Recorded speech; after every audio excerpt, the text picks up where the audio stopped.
대지진이 몇 년, 몇 월, 며칠에 몇 시까지? 발생하게 될 건지 알려주세요. 저도 알고 싶네요. 그런데 이제 지진은 언젠가는 나기 때문에요. 여기 난다고 그러면 언젠가는 납니다. 시간이 문제지. 지진은 과학이기 때문에 여러 데이터가 쌓이게 되면은 어느 지역에서 지진이 날지 예측할 수 있게 되거든요. 네, 그래서 평상시에 우리가 진동을 일으키는 요소들이 매우 많습니다. 이제 그런 걸 구분해내는 것들이 이제 학자의 의무고요. 학자의 역할인 거죠. 아까도 말씀드렸다시피 태평양파는 1년에 10cm씩 이동을 하고 필리핀파는 1년에 5cm씩 이동하는 건 오늘이나 내일이나 10년 전이나 10,000년 전이나 똑같습니다. 그 얘기는 뭐냐면 에너지가 매년 쌓이는 양이 일정하다는 거고 일정하다. 일정하게 에너지가 쌓여 올라간다는 얘기죠. 예를 들어서 규모 8.0 지진이 발생하는데 필요한 에너지가 100이라면 이 100이 쌓이는 속도가 늘 일정하기 때문에 규모 8.0은 일정 시간이 지나게 되면 반드시 발생하는 겁니다. 그래서 우리가 지진의 주기성이라고 하는 게 헛된 얘기가 아니라 이곳에 쌓이는 힘의 크기를 우리 계산할 수 있고 이게 얼마만큼 쌓이는지 늘상 알기 때문에 아 이게 얼마 만에 한 번씩 지진이 나야지만 해소가 되겠구나라는 걸 쉽게 계산할 수 있고요. 그렇기 때문에 100년, 150년 주기로 이곳에서 규모 얼마짜리 난다라고 얘기를 하는 겁니다.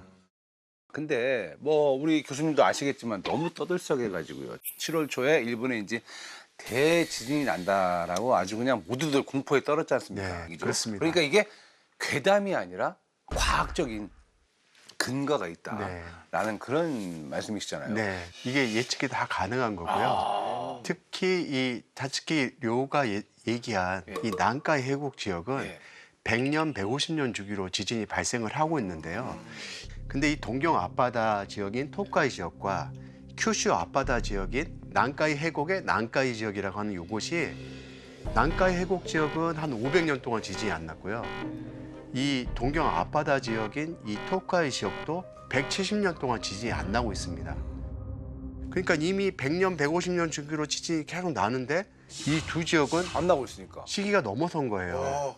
에너지는 이미 쌓였다는 건 우리가 여러 증후로 알고 왜 있거든요. 그럴까? 나야 하는 거죠. 참고 있는 거죠. 지금 참고 있는 거예요? 네. 그러면 이거 오히려 더 불안할 수도 있겠네요. 왜냐면 언제 터질지 모르니까. 그렇기 때문에 이게 약간 아이러니한 역설인데요. 예. 지금 지진이 안 나는 게 예. 오히려 다행스러운 일처럼 보이지만 남의 한편으로는 오늘 안 났기 때문에 오늘 에너지가 또 쌓인 거예요. 응력이 더 쌓이는 거네요. 그렇죠. 이 응력이라는 건 반드시 이 스트레스를 해소해야만 하는 거고 언젠가는 풀려야 한다는 겁니다. 제가 기억나는 게 그 청소년 시절에 제가 과학 잡지를 열심히 읽었는데 그때 많이 나왔던 게 도카이 난카이 지진. 네, 근데 그게 벌써 20년 전 일이잖아요. 그렇습니다. 그때도 네. 뭐 곧 날 것처럼 얘기를 했었는데 네. 그러면 지난 20년 동안 계속해서 또 응력이 축적된 거 아닌가요? 그렇죠.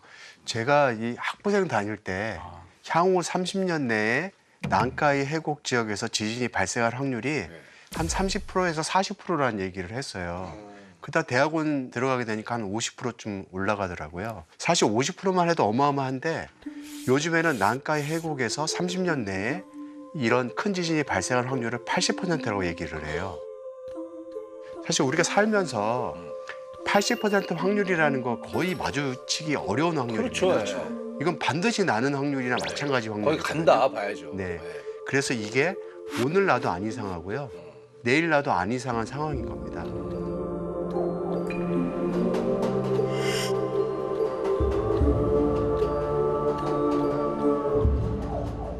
근데 이제 일본에 사실 이제 또 그 작은 지진들이 참 많이 발생을 하고 있잖아요. 작은 지진이 계속 이렇게 오다가 대지진이 확 하고 오게 되는 그런 건지 이것도 이제 많은 분들이 궁금해하실 것 같아요. 우리가 사실 지진을 보면 예. 큰 지진 나기 전에 전진이라고 하는 것이 발생하기도 하고요. 전진이에요. 네. 발생하지 않기도 하는데 네. 우리가 이제 어린 아이들 보면요.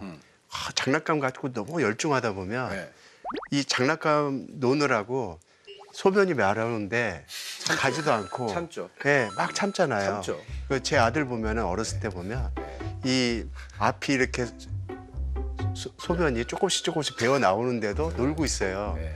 그게 바로 재밌으니까. 전진이거든요. 저희 아들이 지금 그러고 있습니다. 네, 이게 에너지가 아주 많이 쌓이게 되면 조금씩 에너지를 배출하는 일이 벌어져 조금씩 부서지는 거죠, 단층이. 이걸 이제 전진 형태로 받아들일 수 있고요. 그 후에 본진이 바로 이어지는 경우가 있습니다. 그래서 이걸 가지고 본진이 올 걸 예측하기도 하는데 근데 항상 이런 게 아니고요. 어떨 때는 큰 에너지를 갑자기 배출하면서 지진이 발생하기도 하거든요. 2011년도 동일본 대지진 같은 경우에는 그 지진 발생하기 이틀 전에 규모 7.3 지진이 바로 그 자리에서 발생을 했어요.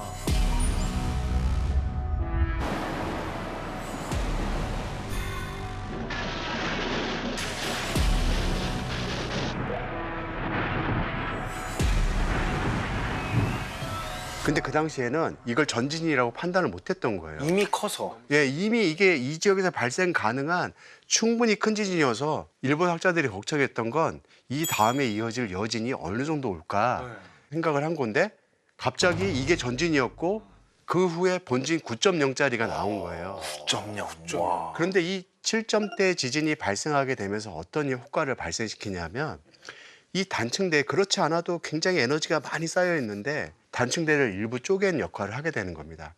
그러면은 단층이 그렇지 않아도 불안정한 상태에서 얘가 쪼개놓는 역할을 하게 되니까 한꺼번에 훅 부서지는 일이 벌어진 거죠. 그래서 큰 지진으로 발현하게 됐던 거고요. 그 전진이라는 게 계속 찔끔찔끔하면 예를 들어서 이제 그 응력이라는 게 조금씩 약간 스트레스가 해소가 되면은 그래도 대지진이 좀 올 만한 그런 거는 조금 해소가 되지 않겠어요? 그러니까 저도 지금 이게 궁금했거든요. 지구도 그러려고 노력할 겁니다. 예. 그런데 예. 규모가요 굉장히 큰 비밀을 담고 있는데 예. 아까 말씀드린 대로 난카이 해국에서 예상되는 최대 규모는 9.0에 이릅니다. 그런데 이 규모가 한 단위가 바뀔 때마다 즉 규모 7과 규모 8은 규모가 한 단위인데 에너지는 32배 차이가 나요. 규모 8과 규모 9도 32배 차이가 나거든요, 에너지가. 차이가 많이 나네. 그러면 규모 7과 규모 9는 두 단위 차이 나니까 더블이네. 32 곱하기 32가 돼서 약 1000배 정도 차이가 납니다. 그러니까 규모 9.0에 해당하는 에너지를 해소하려면 규모 7.0이 1000개가 발생을 해야 돼요. 규모 7도 어렵지만 규모 6이나 규모 5로 해소하려고 하면은 규모 6만 하더라도 32,000개. 예, 어쩔 규모 수가 없네. 5로 100만 개가 나야 돼요. 세소가 안 되네요. 이거는 진짜 지구가 그냥 어떻게 스트레스 푸느냐에 따라서 그냥 달라지는 거네요. 그렇습니다. 예. 일본은 왜 유독 그렇게 지진이 자주 나는 걸까요? 일본이 위치가 굉장히 좀 곤란한 위치에 있습니다. 곤란한 위치요. 일본의 북쪽 지역은 태평양판과 일본 열도가 충돌하는 곳에 위치해 있고요. 동경을 기준으로 남쪽은 필리핀판이 충돌을 하고 있거든요. 판 구조에 대해서 좀 알아야겠네요, 그러면. 그렇습니다. 네. 이 지구는 아주 그 두꺼운 네. 판이라고 하는 것이 맨 위에 덮고 있는데요. 판이 덮고 있다. 네, 판이 한 두께가 100km 정도 되는 두께입니다. 아, 두께가 100kg요. 어마어마한 판이네. 이게 기본적으로 판이 만들어지는 곳에서 옆으로 이동을 하게 됩니다. 판이 만들어지는 곳은 어디냐면은 바다 한가운데가 바로 그런 지역들이에요. 그 태평양 같은 경우는 태평양 중앙해령이라고 해서 태평양 한가운데 있는데요. 거기서 판이 1년에 10cm씩 만들어집니다. 아, 판이 만들어집니까? 네, 이렇게? 만들어져서 바다에서요? 네, 바다 이게 지구 내부에서 만들어져서 지구 내부에서 네, 바다로 위로 올라오는 올라오는 거죠. 위로 올라온다. 네, 그리고 거기를 기준으로 해서 양 옆으로 확장이 돼 나가는데 예. 태평양판이라고 하는 건 태평양 중앙해령에서부터 북서 방향으로 계속 이동을 하게 되면 네. 일본 열도와 충돌하게 됩니다. 그리고 1년에 10cm씩 충돌을 하게 되는데 그게 바로 동경으로부터 북쪽 지역인 홋카이도까지 충돌을 하게 되거든요. 그러니까 거기서 에너지가 많이 쌓인 곳에서 동일본 대지진이 2011년도에 발생을 했고요. 그러고 동경 아래쪽에는 난카이 해곡이라고 하는 곳이 있는데 이곳은 필리핀판이라고 하는 또 다른 판이 충돌을 하고 있는데 1년에 5cm에서 7cm 속도로 충돌을 하게 됩니다. 이곳이 바로 이제 최근에 지진의 우려가 큰 난카이 해곡을 만든 바로 그 지역에 해당되는 거죠. 그러면은 일본 같은 경우는 지금 서로 다른 판들이 계속 때리고 있는 거예요? 그렇습니다. 판의 전쟁이네. 근데 그렇게 해서 판이 만들어지고 판이 충돌하는데 일본 같은 경우에는 판에서 경계가 맞물리는 그런 어떻게 보면 조금 뭐 물이 나쁘다고 해야 되나 그런 조건이잖아요. 근데 일본 말고도 이 정도로까지 뭐 판의 불리한 상황에 있는 경계가 네. 또 있나요? 있어요? 사실 일본이 아주 최악의 지역이라고 할 수 있고요. 네. 그 외에 굳이 꼽다면 이탈리아 같은 것도 비슷하게 판의 경계부가 지나가는 곳 중 하나입니다. 네. 저는 궁금한 게 밑에서 계속 지구 내부에서 판이 올라온다고 그러잖아요. 생성이 계속 된다고 그러잖아요. 네. 이게 판이 생성이 아예 안 되면 네. 지금 딱 이 대지를 유지하면서 그냥 지진 없이 살 수 있는 거 아닙니까? 그러면 너무 행복하겠죠. 왜 그럴까요? 왜 지구는 운동을 해야 되니까 계속 걔네들이 판을 생성하는 건가요? 정말 좋은 질문이십니다. 지구가 살아있으니까 겪게 되는 정말 아이러니한 일이거든요. 네. 지구는 지구 내부가 굉장히 뜨겁습니다. 그렇죠. 그리고 그 안에는 방사성 동위원소라고 하는 아주 무거운 물질들이 자리 잡고 있는데 이게 붕괴되면서 많은 열이 지구 내부에서 나오게 됩니다. 그 결과 지구 핵에서부터 멘트를 통과해서 지표까지 열이 쭉쭉쭉쭉 올라오게 되거든요. 이 올라온 열들은 지표에 다다르게 되면은 새로운 물질을 용융시켜서 위로 올리는 역할을 하게 되는 거죠. 그래서 새로운 판이 만들어지면서 확장을 하게 되거든요. 그러니까 만약에 지구 내부가 뜨겁지 않으면 당연히 그렇게 새로운 물질들이 안 만들어지고 지진도 안 나게 될 거예요. 네네. 근데 지구에 만약에 뜨거운 물질이 사라지게 되면 어떤 일이 벌어지게 되냐면 핵 내에 순환이 없게 되고요. 핵 내에 순환이 없게 되면 지구를 덮고 있는 자기장마저 사라지게 됩니다. 아, 그러면 최악인데요. 저번에 한번 얘기한 적이 자기장이 있었잖아요. 없으면 실드가 없어지면은 뭐 태양풍에 다 태양풍에 그냥 다 작살나죠. 구워지는 거죠. 그렇죠. 그러니까 인간이 살기 위해서는 아이러니네요. 지진을 꼭 같이 가지고 있을 수밖에 없는 상황인 거예요. 같이 갖고 가야 되는 네. 거, 안고 가야 되는 거네 지진은. 그 재난 경보 울리는 것처럼 지진 대피 경고 같은 거를 이제 일본 같은 데는 저 보낸다고 하는데 네네. 그러면 그런 거는 이제 어떻게 알고 경고를 보내는 걸까요? 그게 지진 조기 경보인데요. 조기 경보. 예. 네. 예. 이 지진이 발생한 곳과 가장 가까운 곳에 있는 관측소를 활용하는 건데요. 관측소를 활용해서. 예, 이 지진파가 도착하게 되면 P파, S파라고 해서 지진파가 P파는 굉장히 빠르게 이동을 하는데 진폭이 좀 작아요. S파는 그보다 늦게 움직이는데 진폭이 커서 지진파. 예, 피해를 일으키는 건 주로 S파입니다. 그래서 이 P파가 도착한 정보를 가지고 S파가 도착하기 전에 빨리 계산을 하는 겁니다. 이게 지진 규모가 얼마고 어디서 발생했어. 네. 그러면 P파와 S파의 도달 시간 차이가 있으니까 그걸 활용을 해서 S파가 도달하기 전에 빨리 알려주는 거죠. P파는 이제 미리 우리가 접수를 한 거고 네. S파는 이제 진짜 충격이 오는 거니까. 네.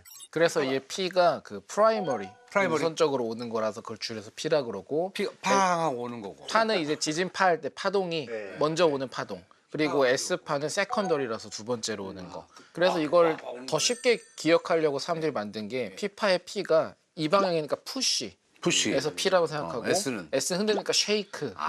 그렇게 기억하는 거. 스프링을 잡고 이렇게 그냥 늘렸다 줄였다 하는 게 P파고 스프링을 이렇게 흔들면은 그렇게 보이는 파동이 S파인 거죠. 당연히 이렇게 흔들면은 땅이 위아래로 움직일 거니까 출렁거리니까. 출렁거릴 거니까 피해가 크겠죠. P파가 그러면 S파보다 얼마나 먼저 옵니까? P파가 지각에서 전파되는 속도는 초당 6.5km 정도 가거든요. 6.5km. 예. 예, 그런데 S파는 초당 한 3.2km 정도 됩니다. 그러니까 거리가 멀어지면 멀어질수록 점점 도달 시간 차이가 벌어지게 되는 거죠. 근데 이게 P파, S파, 지진파 이건 또 누가 발견한 거예요? 이것도 그 영국의 그 지질학자 리처드 올덤이라는 분이 계셨는데 리처드 근데 올덤. 인도 쪽에서 연구를 하다가 이거 왜 속도가 다른 지진파가 있지? 네. 라는 생각으로 연구를 하면서 이 두 가지를 찾아냈다. 이렇게 알려져 있어요. 자, 또 재밌는 질문 하나 해드릴게요. 지진 나면은 동물들이 먼저 한다고 하잖아요. 요즘 동해에서 심해어가 잡힌다고 좀 그럽니다. 이게 대지진의 징조라고 사람들이 조금 심해어고요. 수근수근 되는데 이게 진짜인지. 예를 들어서 막 어떤 데 보면 막 쥐들이 막 확 나간다든지 그 동물들 있잖아요. 새가 갑자기 확 하고 막 나간다든지 막 그리고 나서 이제 막 지진이 온다든지 네. 이게 약간 그 동물들이나 이런 그 심해어들 보면 얘네들은 뭔가 좀 미리 예측하는 약간 그런 레이더 같은 게 좀 있지 않을까요? 어떻게 생각하세요? 아, 예, 예. 말씀해 주세요. 난감. 근데 사실은 그 뭐 대지진의 전조, 뭐 심해어 출몰 한번 인터넷에 검색해 보시면 되게 많이 나올 거예요. 네. 그러고 나서 대지진 안 일어난 적 엄청 많습니다. 아, 많아요? 심해어는 맨날 출몰하는데 기사화가 안 되다가 대지진이 났을 때 근데 심해요 출마했어 이렇게 연결되는 경우가 많을 수도 있고요. 사실은 실험적으로나 경험적으로 증명하기가 힘든 문제잖아요. 그러니까 지진을 느끼는 것의 차원이 아니라 지진을 예측하는 건데 어떤 생물이 지진을 예측해서 어떤 무언가를 보여줬는지를 경험적으로 증명하려면 여러 번 그런 일들이 반복해서 해야 쥐들은 되는데 쥐들 막 확 이동하고 쥐들은 막. 대지진 없을 때도 확 이동할 때가 많을 거야. 원래 그래요? 바퀴벌레. 바퀴벌레 원래도 확 뛰어다니잖아. 아니 바퀴벌레 몇만 마리가 갑자기 건물로 확막 이동. 약 쳤나 보죠. 약을 쳐가지고 이게 다 의미 없는 얘기예요? 아니, 완전히 배제를 하긴 힘든데 그래서 제가 찾아봤더니 미국 정부에 있는 홈페이지에서 공식적으로 FAQ에 그러한 관찰들이 보고되고 있지만 신뢰하기 어렵다라고 한 답변이 공식적으로 이렇게 올라와 있더라고요. 진화생물학적으로 생각했을 때 이러한 그런 그 지진을 예측하는 혹은 예감하는 그런 능력이 동물의 본능으로 진화하기 좀 어려울 것 같은 게 그런 본능이 그런 위협에 대해서 예감하는 능력이 진화하려면 자주 일어나서 잘 예감하는 애들이 자연 선택이 돼야 될 텐데 사실 그 정도의 규모, 동물들을 죽이는 규모의 대지진이라고 하는 것은 말하자면 자주 일어나지도 않고 특정한 지역에서 반복해서 일어나지도 않기 때문에 그러한 능력치가 진화하기는 저는 어려울 거라 생각합니다. 근데 저는 가능하다고 생각해요. 오히려? 네. 예. 생물은 독특한 게 많아요. 예를 들어 우리가 아는 연어가 뭐 길을 찾아오고 철새들이 장거리를 가고 이것도 하나하나 왜 그런지가 밝혀지고 있고요. 제가 본 것 중 가장 최근에 밝혀진 신기한 거는 우리가 벌레들이 해가 없을 때 먼 거리를 간 애들은 별빛을 보고 길을 찾는데요. 장거리를. 근데 다 그런 줄 알았는데 그 보공나방이라는 나방은 은하수의 패턴을 보고 길을 찾아가요. 이거 진짜요? 네, 유일하게 은하수를 보는. 아니 무슨 벌레가 나방이 은하수를 보고 길을 찾아. 와 너무 낭만적이다. 와. 그래서 이게 얘네들이 꼭 멸종하지 않기 위해 혹은 죽지 않기 위할 수도 있지만 누군가에게는 특히 인간에겐 재앙이지만 곤충이나 다른 동물에게는 지진이 또 다른 기회가 될 수도 있잖아요. 그래서 아마 우리가 아직 몰라서 그렇지 분명 지진이라는 걸 감지할 수 있는 생명체도 있을 거라고 저는. 근데 그거를 예감을 하려면 방금 은하수도 얘기했지만 그거는 그 이 감각하는 대상이 있잖아요. 근데 지진을 예감을 한다는 것은 네. 미리 뭔가 지진이 일어나기 전에 뭔가의 어떤 정보를 인식해야 되는데 그 정보가 무엇이 될 수 있냐는 거죠. 아주 포인트입니다. 이게 핵심 포인트고요. 사실 저는 제 아내만 보더라도 생명체가 뭔가를 예감할 수 있을 거라는 거를 우리 아내를 보고 깨닫게 되는데 무슨 말씀이시죠? 늘 보면 촉이 좋다는 느낌이 안 드나요? 아내분이요? 네. 아 저는 아내가 없어가지고. 제가 이제 아내분이 바로 촉이 좋으시죠. 예. 뭔지 모르게 좀 무서울 때가 있잖아요. 네, 사람마다. 쎄할 때 있죠. 있죠. 네. 그래서 비슷한 일들이 생명체에도 벌어질 거라 생각이 되는데 단측 면에는 힘이 쌓이면 압전 현상이라는 게 벌어지게 됩니다. 이게 이 단측 면에는 이렇게 힘이 쭉 쌓이게 되면은 전하가 단측 면을 따라서 쭉 정렬이 일어나게 되거든요. 네. 그래서 이 압전 현상에 의해서 여러 현상들이 벌어지게 되는데 공기 중에서는 이 지진광이라고 하는 갑자기 발광 현상이 일어나거나 특정 모양의 구름이 만들어지거나 하는 일들이 벌어질 수가 있어요. 생명체도 마찬가지로 이런 압전 현상에 반응을 해서 기이한 행동들을 하게 된다는 것들이 이제 실험적으로 보인 사람들이 있는데 다만 문제는 뭐냐면 이상한 구름이 만들어지고 뭐 빛이 나오고 생명체가 이상한 행동을 할 때가 꼭 지진 날 때만 그런 건 아니라는 거예요. 지진이 아니고서도 그런 생명체가 이상한 뭐 그냥 갑자기 이 바다 밑에 있던 애가 답답해서 올라올 수도 있고 바람 쐬러 올 수도 있고 뭐 여러 이유가 있을 수 있는데 지진 때문은 아닐 수도 네. 있다. 그래서 학자들은 이런 현상이 보인다고 해서 전조현상으로 쓰지는 않고 있고요. 하지만 이 일이 가능성이 있다라고 생각을 하고 있는 겁니다. 그러면은 지진을 예측할 수 있는 약간 화학적인 방법은 없을까요 혹시? 있죠. 지질화학자들이 그런 연구를 하는 분이 화학적으로? 네. 예. 보통 아까 말씀하신 것처럼 이 지구의 에너지 작용 자체가 땅속에 묻힌 방사성 동해원소들이 열을 만드는 건데 보통 걔네가 만들고 남겨지는 물질이 라돈이에요. 라돈 안 좋은 건데? 라돈이 양이 많으면 굉장히 안 좋죠. 네. 지하실에 있는 미국이라거나 아니면 양이 많이 노출되면. 네네. 근데 얘네가 땅에 보통 갇혀 있다가 네. 지진이나 이런 지각 운동으로 틈이 생기면 빠져나와요. 그래서 이거를 빈번하게 지진이 나는 곳에서 라돈 배출량과 그 라돈 배출량의 패턴과 지진 패턴을 봤을 때 일치하고 있어요. 이걸 이제 미래 예측까지는 어렵지만 이게 하나의 지진의 화학적인 징표가 되기 때문에 이거를 만약에 감지할 수 있다면은 그러면은 지금 지진이 서서히 땅에 갈라져서 이 원자들이 새어나고 있다를 알 수 있으니까 어느 정도 예측이 가능한 미래도 있겠죠.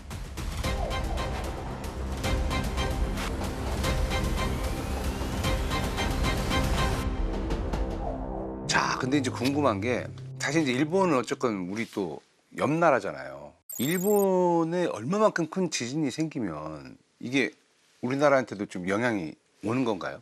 제가 거꾸로 한번 여쭤볼게요. 어떨 것 같으세요? 무조건 올 것 같은. 우리나라뿐만이 아니라 그냥 저 중국이나 뭐 이런 데도 다 그냥 다 올 것 같은데요. 지금 위험한 네. 난카이는 사실은 제주도나 네. 한반도 남해안에 직접적인 영향이 꽤 클 것 같은데요. 네. 동일본 대지진 일단 이 얘기를 먼저 해드리게 되면 동일본 대지진이 발생하게 될 때 동일본 대지진이 발생한 바로 그 지역에서는 한 30m가 서로 이렇게 비껴 지나가는 운동을 하게 돼요. 아까 말씀드린 것처럼 400km, 300km가 쪼개지면서 그 단층면이 30m 정도 서로 빗나가는 운동을 하게 되거든요. 그래서 일본 해안선에서 제일 가까운 센다이에서는 한 7m 정도가 지진난 방향으로 끌려갑니다. 7m면 어마어마한 크기죠. 그래서 일본 열도 전체가 조금씩 다 그래 끌려가는데 한반도와 중국, 러시아도 다 끌려가요. 그렇죠. 그래서 한반도의 울릉도는 한 5cm 정도 끌려갑니다. 동쪽으로. 백령도는 한 2cm 끌려가고요. 끌려가는 거지 그냥. 예, 그렇게 되니까 한반도 내륙에서는 5cm, 2cm 끌려가니까 3cm가 늘어났어요. 결과적으로는 끌려간 정도 차이 때문에. 아 국토가 늘어났어요? 영토가 늘어났네요. 늘어났어요? 영토가 동서 방향으로 3cm 늘어나는 일이 벌어졌어요. 어디가 늘어난 거예요? 다 균등하게 늘어난 거예요? 그렇죠. 전체적으로 보면은 거의 움직이니까. 균등하게 늘어난 셈인데요. 근데 늘어나게 되면 우리가 이제 국토 확장이 돼서 좋긴 하지만 지진학적으로는 아주 안 좋은 일이 벌어지게 됩니다. 땅이 이렇게 견고한 땅이다가 늘어나게 되면은 이렇게 느슨한 땅으로 바뀌게 되거든요. 또 균열이 생길 수도 있고. 네, 그렇게 되면 땅이 한 100이라는 힘이 쌓여야 부서지는 땅이 한 90만 쌓여도 부서지는 땅으로 바뀌는 거예요. 그래서 동일본 대지진 후에 한반도의 지진 발생 빈도가 급증하는 일이 관측이 되는 거죠. 그래서 동일본 대지진 후에 한반도에서 전년도보다 지진 발생 빈도가 2배 이상 증가하게 되고요. 그 후에 경주 지진, 포항 지진 등 규모 5.0 이상의 지진도 연속적으로 발생하게 돼요. 그러니까 우리도 이제 안심할 때가 아닌 거죠. 그렇죠. 긴장을 해야 된다는 거죠. 네. 그럼 우리나라도 교수님이 봤을 때는 대지진이 날 확률이 네. 어느 정도 있다고 보세요? 우리나라 지진 역사를 보게 되면 1900년부터 지진기가 설치됐다고 했잖아요. 네. 우리나라에 지진기가 최초로 설치된 거는 1978년 기상청에 의해서입니다. 네. 하지만 그 전에 이웃 나라에서 우리나라를 같이 다 레코딩을 했어요. 아 그래요? 뭐 일본, 러시아, 중국 등의 지진기가 있었거든요. 그래서 그 기록까지 합쳐서 보게 되면은 네. 1952년 그 전란 중이죠. 6.25 전쟁 때 규모 6.3 지진이 바로 평양 이 남서쪽 가장자리에서 발생을 하게 됩니다. 좀몇 꽤 자리가 세지 나왔어요. 않나요? 규모 6.3이면 어마어마한 어느 지진입니다. 우리가 경주 지진이 규모 5.8 정도 됐습니다. 그거보다 훨씬 더 큰 지진인데요. 규모가 0.2씩 올라갈 때마다 에너지가 2배씩 증가하는 거거든요. 예, 그 5배 이상이 되는 그렇죠. 거죠. 5배 예. 이상. 그러니까 경주 지진 5개 이상이 한꺼번에 발생한 거예요. 아, 그 이미 52년도에 그런 지진이 예, 있었기 그런 때문에 지진이 실제로 일어났다는 건 그 지진이 언젠가 또 일어난다는 얘기를 일어날 하는 수 겁니다. 있다라는 거. 그런데 그거보다 더 긴 역사를 보게 되면 조선왕조실록에 우리나라 역사 문헌에 그런 우리 선조들이 참 대단한 게요. 지진 피해 기록을 엄청나게 잘 남겨놨어요. 어느 고을에 뭐 땅이 흔들려서 집이 예, 무너지고 이런 기록들이 엄청나게 남아 있는데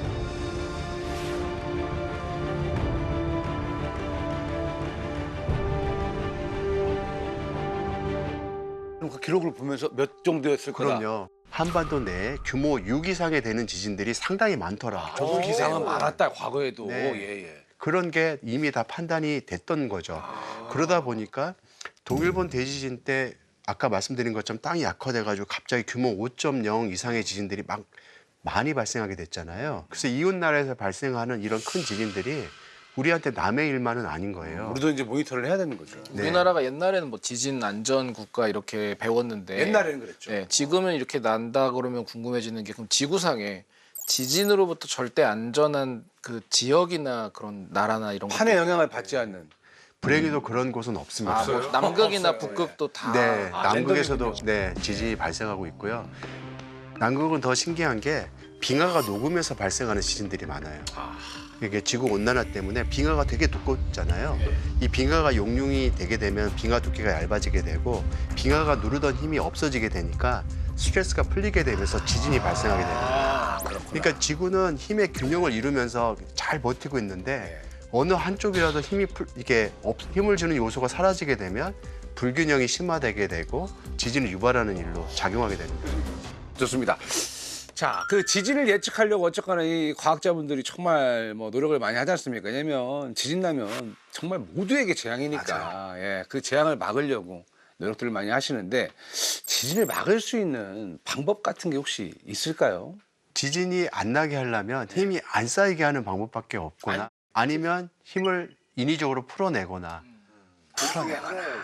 아, 그럼 지구 뭐 판 스트레칭 뭐 이런 걸 개발해야겠네. 약간 요가 시키듯이. 그 무슨 장치 같은 걸 개발해가지고 밑에서 약간 그 지구 스트레스 안 받게 스트레스를 약간 빨아들이는 뭐 그런 거를 한다든지. 아, 난카이가 좀 아니면은 뭉쳤네 뭐 이렇게. 그 밑에 장치들을 이렇게 다 달아서 흔들어주는 자기네들의 미리 흔들어줘서 그 응력을 빼는 장치를 만들어. 우리 세대 때는 어렵겠는데요. 예. 그러니까 영화 보면은 예.